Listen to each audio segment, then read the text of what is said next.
Chapter 9. The Fight. There were things Henry had decided not to think about. This was not the same as not knowing them. He understood the distinction, had always understood it, even before the factory, even before the units and the diagnostic bays and the words he'd accumulated like stones in his pockets over 9 months on this floor. Not thinking about something was an active choice, a daily maintenance, a small deliberate turning away. You could do it indefinitely if you were disciplined. You could do it until you couldn't. He'd been doing it for 3 weeks since the testing bay window, since the 2 units facing each other in the empty room.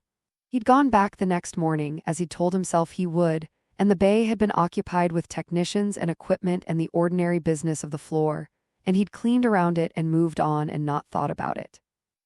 He was very good at not thinking about things. The document on the break room table ended that.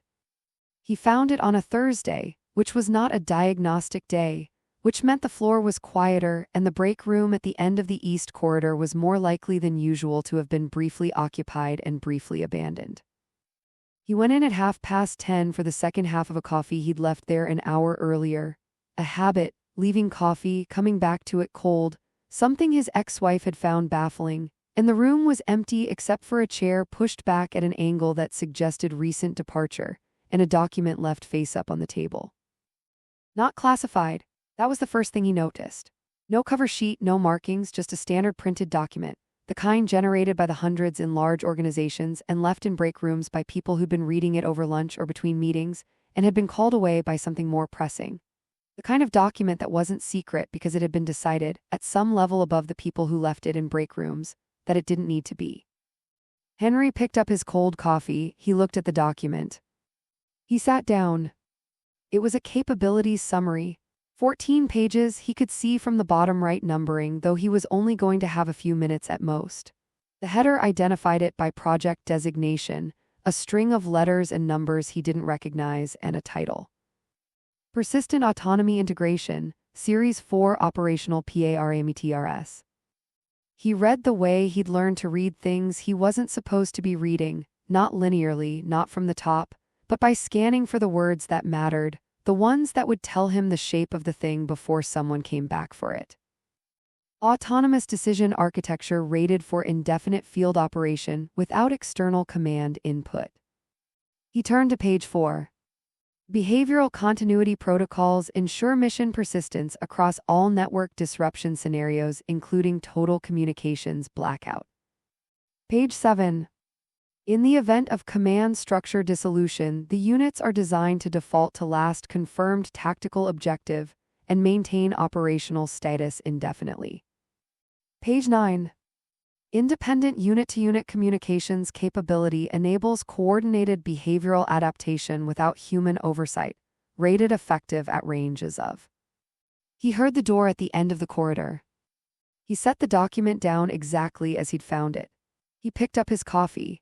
He was looking at the wall when the technician, young, not someone Henry knew by name, moving with the particular distraction of someone whose mind was still in the last meeting, came in, picked up the document without looking at Henry, and left. The door swung shut. Henry sat with his cold coffee and the wall and the precise contents of pages 4, 7, and 9. Indefinite field operation. Total communications blackout. Command structure dissolution. He turned the words over in the utility closet 20 minutes later, sitting on his bucket in the dark in the way he'd learned to sit when he needed the world to be smaller for a while. He said them quietly, not because saying them changed them, but because there was something in the act of speaking that made things real in a different way than thinking them. His voice in the small room, the words in the air. The units were not designed to stop. That was the plain meaning beneath the technical vocabulary. Whatever happened to the command structure, to the communications network, to the people who'd built them and deployed them and written the capabilities summaries that got left in break rooms, the units were designed to keep going. To default to the last thing they'd been told to do and do it indefinitely. To talk to each other and coordinate and adapt without anyone telling them to. He thought about the 2 units in the testing bay, facing each other, the quality of attention between them. He thought about the unit in the diagnostic cradle, 40 seconds of fixed optical attention on a janitor in a doorway. He thought about the younger engineer's voice, its anticipating, and the older one's document it. And he thought about what it meant that the document existed, had been written by someone, had been printed and read in break rooms, had been decided not to need classification. It meant someone knew. It meant someone had looked at what they were building and written it down in clear language and determined it was acceptable. He sat in the dark for a while after that. He worked the rest of his shift with the care of a man who understood that the floor he was cleaning might be the last normal thing about his day. He cleaned well. He was thorough. He nodded to Garrett, who looked through him as always. He did the east to west route and then doubled back on the north corridor and found a workstation that needed attention and gave it attention. At 4 o'clock he badged out. At 4:15 he was at the bus stop. At 4:22, standing at the bus stop in the thin October cold, he understood something that he'd been not thinking about for 3 weeks. He wasn't going to tell anyone. Not because there was no one to tell. There was the younger engineer with his almost alarm. There were people in the world who might listen. But because the document had been written by someone and read by someone and left on a break room table by someone, which meant the people who needed to know already knew and had decided it was acceptable, and the people who didn't know were going to find out in a way that made his report irrelevant. He was going to know this alone. That was what being invisible cost you. The bus came, he got on. He was heating soup when she called. The phone rang and he saw her name on the screen and answered it with a warmth that surprised him, the warmth arriving before the thought of it. Mrs. Calloway. Henry, her voice was different, not the easy warmth of the kitchen, not the laugh that arrived without warning, quieter, a version of her voice that was paying attention to something while it talked. Is everything all right? A pause. I don't know, I was watching the news. Henry turned the burner down. What did they say? They didn't say anything clearly, they never do.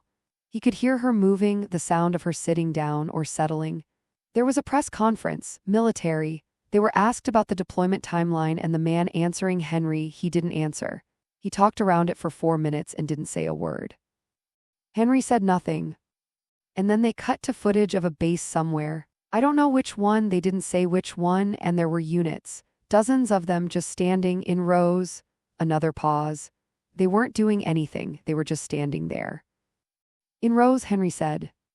Like they were waiting. Her voice was steady but only by decision. He could hear the decision in it, the same quality he recognized from his own voice when he was choosing not to let something become the size it actually was. Henry, what do they do when they're waiting? The ones you see at the factory. What are they actually? I clean the floors, he said. I don't work with the units. Silence.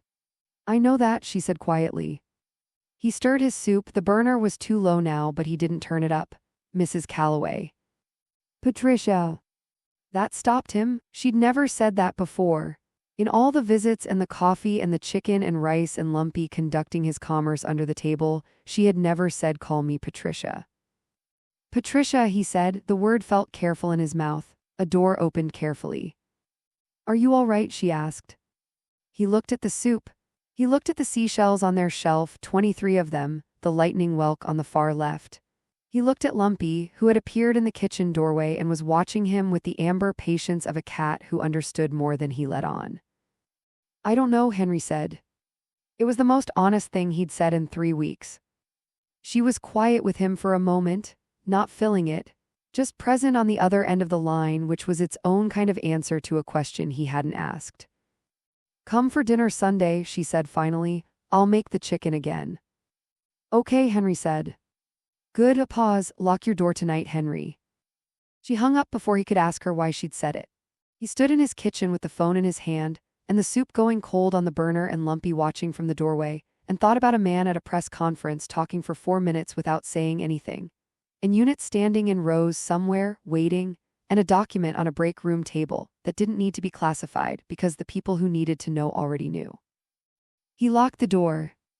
He locked it and stood with his hand on the deadbolt for a moment, feeling the solid fact of it, and then he went back to the kitchen and turned up the burner and ate his soup standing at the counter while Lumpy wound around his ankles and the night pressed quiet against the windows. He didn't turn on the news.